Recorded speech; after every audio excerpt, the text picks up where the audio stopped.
चला मागला फोटो पाहिल्यावर कळलंच असेल की मी कशावर बोलणार आहे। जितेंद्र आव्हाड साहेब, मनस्मृतीचं बॅनर, त्यावर डॉक्टर बाबासाहेब आंबेडकर आणि ते पोस्टर यांच्याकडून फाटल्या गेलं। एक व्यक्ती होता, तो थांबवत होता, पण होतंय कधी कधी अतिघाई आणि संकट ओढून आणी। तर यामध्ये जितेंद्र आव्हाड साहेब यांनी या अगोदर राम मटण खातो असं एक काहीतरी धार्मिक तेढ होईल असं देखील त्यांनी स्टेटमेंट दिलं होतं। माझं म्हणणं सांगायचं तात्पर्य, आमच्या गोरगरीब तळागाळातल्या लोकांना तुम्ही विकासावर, परिवर्तनावर बोला। हे धर्म जात याच्यातून कुठतरी महाराष्ट्राला, देशाला बाहेर पडू द्या। कारण आणि राहिली गोष्टी, तुमच्याकडून ही गोष्ट सहज अनावधानानं चुकली असेल तर तमाम भीमसैनिकांना विनंती आहे, बाबासाहेब आंबेडकर हा राजकारणाचा विषय नाही, मात्र भारतातलं राजकारण डॉक्टर बाबासाहेब आंबेडकरांमुळे। मग जितेंद्र आव्हाड आमदार असेल, विठ्ठल कांगणे इथून बोलायला आहे, आणि विरोधी पक्षातले आम्ही आंदोलन करणार आहोत, मोर्चे काढणार आहोत म्हणून जे काही डायलॉग बाजी दिलेत हे फक्त तुम्हाला बाबासाहेब आंबेडकरांमुळे कळते।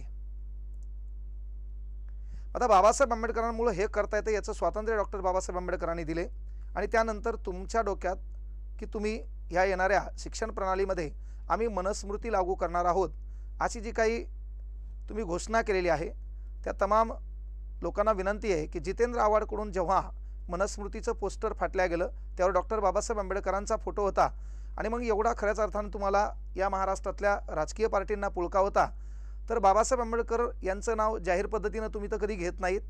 केवळ बाबासाहेबांचे विचार बोलायचे, त्या लोकांची मतं घ्यायची, सत्तेत यायचं आणि पुन्हा त्याच समाजाचा कार्यक्रम करायचा, हे आतापर्यंत प्रत्येक महाराष्ट्रातल्या प्रत्येक राजकीय पार्टीने केला आहे। प्रत्येक म्हणालो मी, प्रत्येक, छाती ठोकपणे म्हणालो, हे त्या प्रत्येकाने केले। मग बाबासाहेबांवर फक्त राजकारणात आणायचं, तात्पुरतं बोलायचं, समाज काय करायचा, भावनिक करायचा, त्या समाजाची मतं घ्यायची, पुन्हा त्याच समाजाकडे दुर्लक्ष करायचं, हे प्रत्येक पार्टीतल्या नेत्यानं, पार्टीतल्या प्रत्येक पक्षातल्या व्यक्तीनं केलेलं आहे। पण विषय गोष्ट काय, जी गोष्ट बोलणं काळाची गरज आहे तिच्यावर मी बोलावं लागेल। आता हे जे मनस्मृती आहे का बाबा, हे अभ्यासक्रमात आणून जुने उकांडे उरकून तुम्हाला नेमकं साध्य काय करायचं मला ते कळलं। मग मनस्मृती ग्रंथ आहे काय, त्याच्यातून काय साध्य करायचे, त्यावर जरासं आपल्याला प्रकाश टाकायचा आहे। आणि मी प्रत्येकाला सांगू इच्छितो, बाबासाहेब आंबेडकर ही एका जातीपुरते मर्यादित नाही, ती राष्ट्राची अस्मिता आहे। बाबासाहेबावर असेल, संविधानावर असेल, केवळ भीमसैनिकांनी गुत्त घेतलं नाही। म्हणजे विठ्ठल कांगणेची बायको नोकरीले, तिला पगार भेटायला, दिवाळीत बोनस भत्ता भेटायला, ते कुठल्या देवाच्या, कुठल्या धार्मिक ग्रंथामुळे भेटणं, बाबासाहेबांच्या संविधानामुळे भेटायला आहे। आपल्या भारताच्या राष्ट्रपती द्रौपदी मुर्मू आहेत, त्या कुठल्या धार्मिक ग्रंथामुळे त्या पदावर पोहोचल्या नाही, त्या बाबासाहेब आंबेडकरांच्या संविधानामुळे पोहोचल्यात। इथं भारतातल्या, महाराष्ट्रातल्या कानाकोपऱ्यात ज्या महिला नोकरी करतात, एसी गाडी एसीमध्ये बसतात, त्या ठिकाणी बढियापैकी आदेश देतात, ह्या कुठल्या धार्मिक ग्रंथामुळे नाही, त्या फक्त बाबासाहेबांच्या संविधानामुळे आहे। आणि बाबासाहेबांनी का बाबानं मनस्मृती जाळला, काहीतरी कारण असेल ना। एवढा विद्वान माणूस आहे ज्याचा जन्मदिवस जागतिक ज्ञान दिवस म्हणून साजरा केला जातो। केम्ब्रिजच्या गेटवर लिहिलंय, the symbol of knowledge is equal to doctor Babasaheb Ambedkar. यांना काय वाटलं बाबा हा ग्रंथ जाळायचा, काहीतरी कारण असेल ना। ज्या माणसानं पुस्तकासाठी घर बांधलं ते माणूस एक पुस्तक जाळू शकतो, काहीतरी त्या पुस्तकाने विघात केला असेल, काहीतरी द्वेष पसरविला असेल, त्या पुस्तकाने कुठला तरी जातीय तेढ निर्माण केला असेल, आणि त्यामुळे बाबासाहेबांनी ते काम केले। पण राहिली गोष्ट, तुमच्या राजकीय पार्टींना, पक्षांना विनंती आहे, बाबासाहेबावर राजकारण करणं बंद करा। खऱ्या अर्थानं बाबासाहेब तुम्हाला पेरायचे असतील तर पहिल्यांदा ज्या ठिकाणी भुकेचा प्रश्न आहे, पाण्याचा प्रश्न आहे, अन्नाचा प्रश्न आहे, राहण्याचा प्रश्न आहे, त्या लोकांची ती बेरोजगारी कमी करा, त्या लोकांचे ते प्रश्न मिटवा, आणि मग खऱ्या अर्थानं म्हणता येईल आम्ही तुम्हाला म्हणू की तुम्ही बाबासाहेब आंबेडकरांच्या विचारांचे पाईक आहेत। आर्थिक व्यवस्था होती, ते व्यवस्था मिटवण्यासाठी अख्खी हयात घातली। पाण्याच्या प्रश्नासाठी बाबासाहेबांना लढावं लागतं, आणि 20 मार्च 1927ला चौदार तळ्याचा सत्याग्रह करताना बाबासाहेब आपल्या महिलांना म्हणतात की बाबा तुमचे जे काही लुगडे आहेत ते गुडघ्यापर्यंत नेसण्याचा अधिकार तुम्हाला आहे, तो अधिकार इथून पुढे मी बहाल करायलो। काय करा, उच्चवर्णीयाप्रमाणे तुमच्याही साड्या काय करा, घोट्यापर्यंत जाऊ द्या, आपल्या लेकरांना स्वच्छ ठेवा। पहिल्या जातीय विषमतेला तिथं जाळले बाबासाहेबांनी। त्यानंतर हे महिलांकडे पाहण्याचा दृष्टिकोन जो काही दुष्ट आहे, या महिलांकडे पाहताना ती एक दासी आहे, ती एक उपभोगाची वस्तू आहे, हा पाहण्याचा जो ग्रंथ होता तो जाळण्याचं काम बाबासाहेबांनी केले। हे मी मनान काही बोलना, उचलली जीभ लावली टाळूला, महत्वाचा मुद्दा आहे। मग तो मुद्दा काय, साहेब बोलले हा विषय तुमचा राजकारणाचा, विरोधी पक्षावाल्यांना विनंती आहे, जर तुम्हाला मोर्चे आंदोलन करायचे तर याच्या अगोदर महात्मा ज्योतिबा फुले, सावित्रीबाई फुले यांच्याबद्दल एकाने डायलॉग आणला होता, तेव्हा तुम्ही रस्त्यावर यायला पाहिजे होतं। याच्या अगोदर तुमच्या एकानं छत्रपती शिवाजी महाराजांबद्दल डायलॉग आणला होता, तेव्हा तुम्ही रस्त्यावर यायला पाहिजे होतं आणि याच्या अगोदर डॉक्टर बाबासाहेब आंबेडकरांचं फार मोठं स्मारक तुम्ही निर्माण करायला पाहिजे होते, करणार होते, त्यावर तुम्ही डायलॉग घालायला पाहिजे होता. तुमच्या पार्टीतले तुमच्यातले धंदे जनतेला दाखवून जनतेला मूर्ख बनवणं धंदे बंद करा. काळाची सध्या ती गरज नाहीये. ज्याला पोटासाठी अन्न नाही त्याचा प्रश्न मिटवा, है ना, पिण्यासाठी पाणी नाही त्याचा प्रश्न मिटवा आणि आणखी त्याच व्यवस्थेत आम्हाला नेऊ नका. त्याच व्यवस्थेत न्यायची आम्हाला गरज नाहीये आणि तेच झालंय. हा ग्रंथ आहे. आता हे काय मनस्मृती आंदोलन आव्हाडांच्या अंगलट. आता या गोष्टीवर मला बोलता येईना. चला, सांगायचं तात्पर्य काय माहिती आहे का? संविधान जनजागृती करावी कोणा हे ज्याचं त्याला माहिती आहे. पण त्यानंतर हा मुद्दा आहे. हे हे झालंय. आता मनस्मृती 25 डिसेंबर 1927 डॉक्टर बाबासाहेबांनी हा ग्रंथ जाळून इथल्या तमाम जी वर्ण व्यवस्था होती तिच्या पहिल्यांदा लात मारली आहे आणि तमाम भारतातल्या महिलांचं उच्चाटन करण्याचं काम कोण केलं असेल तर डॉक्टर बाबासाहेब आंबेडकरांनी केले. मी भाषणातही म्हणत असतो की महाराष्ट्रातल्या भारतातल्या तमाम महिलांना विनंती आहे की ताईंनो, मायांनो, बहिणींनो, कुठल्याही कार्यक्रमाला जाताना, कळलं का, प्रशासकीय यंत्रणेत जात असताना, कीर्तनाला हरिपाठाला जात असताना, पूजा विधी आराधनेला जात असताना चौकात आपला एक बाप उभा आहे, त्या बापाच्या पाया पडा, कारण तुमचा उद्धार करता इथला कोणी देव नाही, इथला कोणता ग्रंथ नाही, एकच आहे Indian constitution written by doctor Babasaheb Ambedkar. त्या बाबासाहेबांना वंदन करा कारण ते तुमचे उद्धार करतेत. काय केले त्याच्यावर मी बोलणार आहे. मग काय केले बाबा? हे शैक्षणिक धोरणात मनस्मृती आणा. चांगल्या गोष्टी आहेत. एक मुद्दा मला त्याच्यातला चांगला होता. कोणता बाबा? पण मनस्मृती आणणार म्हणजे तुम्ही काय करणार? पुन्हा तेढ निर्माण करणार तुमच्या विरोधात, आम्ही तुमच्या विरोधात, तुम्ही आमच्या विरोधात. चलू द्या, बेरोजगारी गेली चुलीत, है ना, तरुणाच्या हाताला काम नाही, त्याच्याकडे 2 GB डाटा आहे, त्याच्यामुळं त्याला मी बेरोजगार हे आठवणच त्याचा कार्यक्रम झाला. याच्यात एक मुद्दा फक्त होता. कोणता? किंवा पित्यानं त्याच्यानंतर तिच्या नवऱ्यानं त्या स्त्रीचं पूजन करावं, त्या घरात संपत्ती नांदते. असं होत नाही सध्या. पण बाकी त्याच्या अगोदर ज्या निगेटिव्ह पॉईंट तुम्ही लिहिल्यात त्यावर मला प्रकाश टाकायचा आहे. मेन गोष्ट पहा, हे मनस्मृती काय बाबा? मनस्मृती हा हिंदू धर्मातील एक महत्त्वाचा ग्रंथ आहे ज्याच्यामध्ये प्राचीन भारतीय समाजांच्या नियमांच्या आणि आचार धर्माचे वर्णन केले. वेळ अंदाजे 200 ते इसवी पूर्व 200 असे मानले जाते. हा ग्रंथ मनु हा आदिमानव आहे, तो पहिला राजक होता, त्यानं लिहिला असं म्हटलंय. आता याच्यामध्ये काय बाबा? वर्ण व्यवस्था आहे. मग वर्ण व्यवस्था काय आहे? तर ब्रह्मदेव आहे, त्या ब्रह्मदेवाच्या मुखातून जे बाहेर पडले ते म्हणजे ब्राह्मण, भुजातून बाहेर पडले ते क्षत्रिय, जांग म्हणजे मांडीतून बाहेर पडले ते वैश्य आणि पायातून बाहेर पडले ते शूद्र. हा तो ग्रंथ आहे. वर्ण व्यवस्था हा तो ग्रंथ आहे. मग त्याच्यामध्ये पहिल्यांदा ह्या 4 ज्या काही वर्ण व्यवस्था आहे त्याच्यामध्ये एक कार्यक्रम यांनी केला. कोणता बाबा? तर त्यांचं म्हणणं आहे ह्या 4 ज्या काही वर्ण व्यवस्था आहे त्याच्यातली शेवटची वर्ण व्यवस्था जी शूद्र आहे का, या शूद्रांचं काम आहे ह्या तिघांची सेवा करणे. शूद्रांचं काम काय आहे? या तिघांची सेवा करणे. पहा कसं. आता याच्यामध्ये धर्म व आचार धर्म. शूद्र व्यक्ती असेल तर त्याला कुठलेही मंत्र, पूजा, विधी, आराधना करण्याचा अधिकार नाहीये. तो जर त्यानं ऐकला बी असेल तर त्याच्या कानात, है ना, तप्त केलेलं तेल टाकावं. तो कोणाला उपदेश देऊ शकत नाही. त्यानं जर असा उपदेश दिला तर तो ज्या राज्याच्या प्रांतामध्ये राहतो त्या राजाने 10 बोटं लांब असेल अशी सळई गरम करून त्याच्या तोंडामध्ये घालावी. त्यानं हे व्रत, त्याच्यानंतर ही धार्मिक जी काही रूढी परंपरा असतील, श्लोक असतील, हे जर त्यानं पठन केले, त्याचं वाचन केलं तर त्याची जीभ छाटल्या जावी. हे याच्यात लिहिले. आता हे मनानं बोलत नाही. हे मी काय म्हणलो? मनानं बोलत नाही. पहा काय म्हणते अध्याय 10. काय? अध्याय 10 51 ते 56 मध्ये श्लोक आहेत. काय सांगितलं बाबा वर्ण व्यवस्थेमध्ये की बाबा चांडाळांना गावाच्या बाहेर ठेवावे. चांडाळ म्हणजे नेमकं कोण? चांडाळांना गावाच्या बाहेर ठेवावे, त्यांना गावात येऊ देऊ नाही.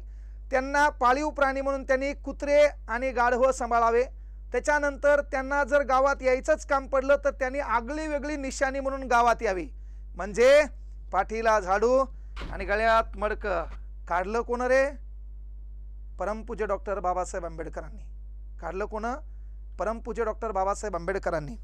त्यानंतर ज्यांना नातलग नाही, तो जर मरण पावला असेल तर त्याचा मृतदेह यांनी डोक्यावर वाहून न्यावा, त्यांचा अंत्यविधी यांनी करावा. आरोपींना, अपराध्यांना फाशीची शिक्षा यांनी द्यावी, जेणेकरून यांच्या हातून गुन्हे घडावे, पाप घडावं. त्यानंतर राज्यव्यवस्था. राज्यव्यवस्थेमध्ये शूद्र हा कधी राजा बनणार नाही. ज्या ठिकाणी राजा शूद्र बनेल त्या ठिकाणी ब्राह्मण राहणार नाही. पहा, ज्या ठिकाणी ब्राह्मण काय होणार नाही, राहणार नाही. मनानं काहीच बोलणं, कळलं का? मनानं काहीच बोलणं महत्वाची गोष्ट आहे.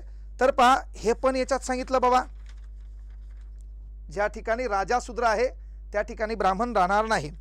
त्याच्यानंतर पहा, स्त्रिया आणि विवाह. हा, मी काय म्हणलं, भारतातल्या तमाम स्त्रींचा उद्धार करता डॉक्टर बाबासाहेब आंबेडकर का?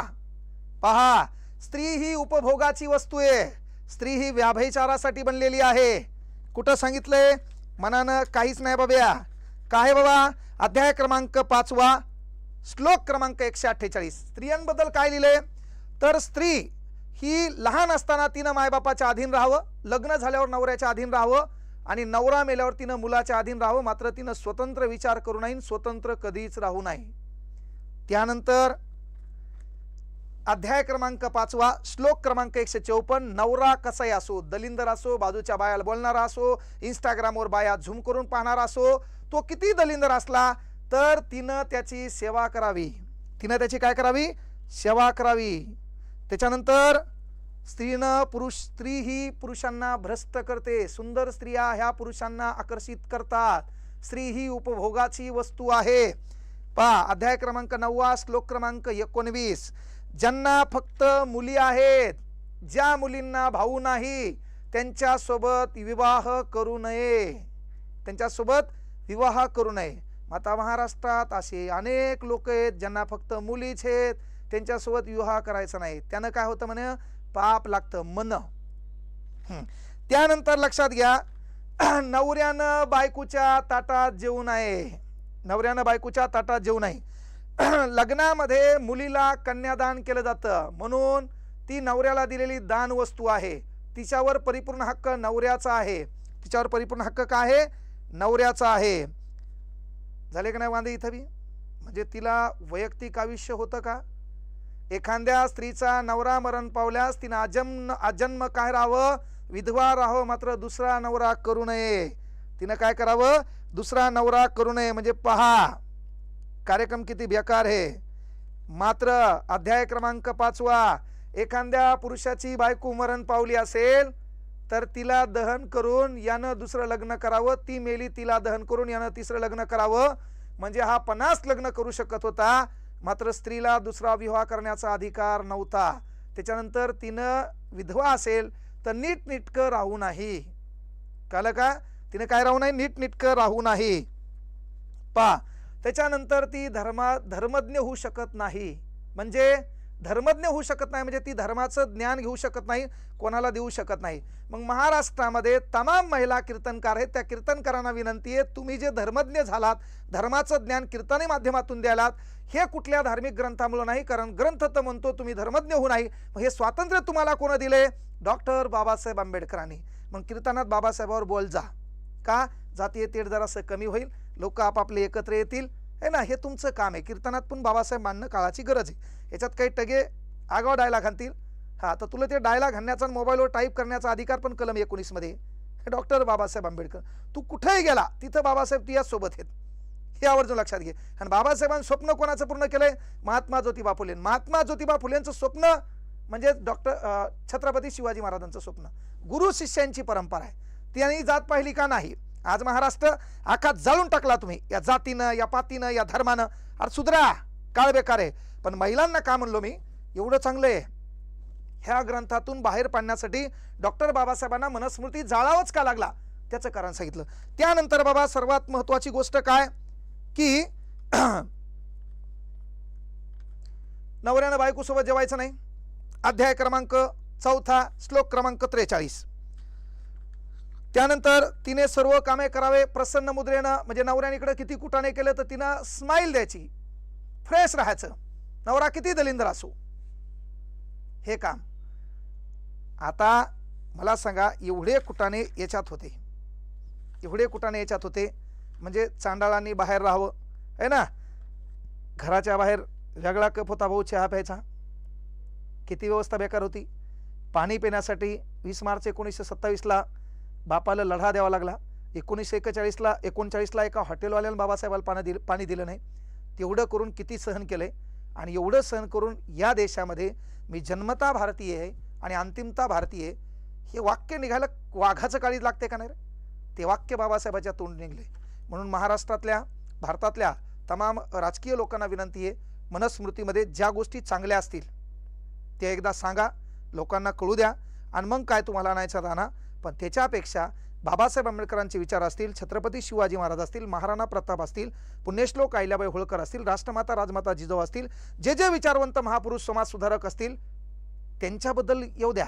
प्रत्येक जाती धर्मात महान समाजसुधारक विचारवंत आहे, त्यांच्याबद्दल पाठ्यक्रमामध्ये येऊ द्या, त्यांना कळू द्या भारतीय स्वातंत्र्य लढ्यामध्ये आहे ना किंवा यांचं काय योगदान होतं. भारतीय स्वातंत्र्य लढ्यामध्ये आपल्यात एकोपा नव्हता, एकजूट नव्हती, म्हणून इंग्रजांनी आपला कसा कार्यक्रम केला हे त्यांना कळू द्या.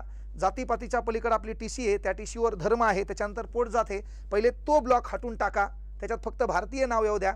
म्हणजे तरी तिथं तरी कुठतरी काय होईल, जरासे चांगले लोक सुधारतील है ना. राजश्री शाहू महाराजांनी सर्वांचे आडनाव यांचे त्यांना काऊन दिले तर जात कळू नये म्हणून. पण एवढे आपण दलिंदर झालो, जर आडनाव सांगितलं तर पहिल्यांदा मामाचं आडनाव विचारलो, त्याच्याहून गेस काढायलो नेमकं आपल्या जातीचं काय, मग जातीचं दिसल्यावर त्याला जवळ बसवायलो. हे कुठतरी बदलणं काळाची गरज आहे. मग देशात अनेक मुद्दे आहेत. तर बाबासाहेबांनी काय काम केलं हे पहा. आर्थिक आहे, कुठलाही राजा म्हणजे शूद्र स्वतःजवळ संपत्ती साठवू शकत नाही, त्या संपत्तीचं संचयन करू शकत नाही. त्यानं संपत्तीचं संचयन केलं तर काय होईल, तो गर्व निर्माण करेल, आणि गर्व त्यानं निर्माण केला तर याचा इतर जातीवर काय होईल, परिणाम होईल.